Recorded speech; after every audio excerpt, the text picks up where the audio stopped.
whooping cough outbreak idiniklara sa Quezon City dahil sa biglang pagtaas ng kaso. As of March 20, 23 na agad ang naitalang kaso sa lungsod ayon kay Quezon City Mayor Joy Belmonte. 4 sa mga nasawi ay mga sanggol. May 13 kumpirmadong kaso na rin sa Western Visayas ayon sa DOH. Sa buong bansa, 453 na ang kaso sa unang 10 linggo ng taon kumpara sa 23 kaso sa kaparehong panahon noong 2022. Paliwanag ng DOH, ang whooping cough ay nakahahawang bacterial disease na nagdudulot ng malala at tuloy-tuloy na pag-ubo. Sa sobrang pag-ubo, posibleng makaranas ng pagsusuka at kahirapan sa paghinga. Mas nakamamatay raw ito para sa mga bata at sanggol.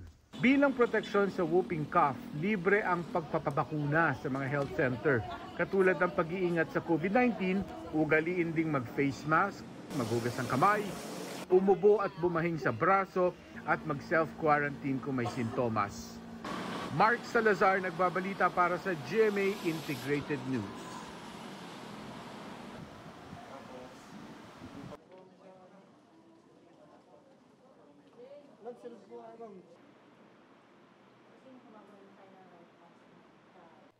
Mga kapuso, alamin ang State of the Nation. Mag-subscribe sa GMA Integrated News sa YouTube.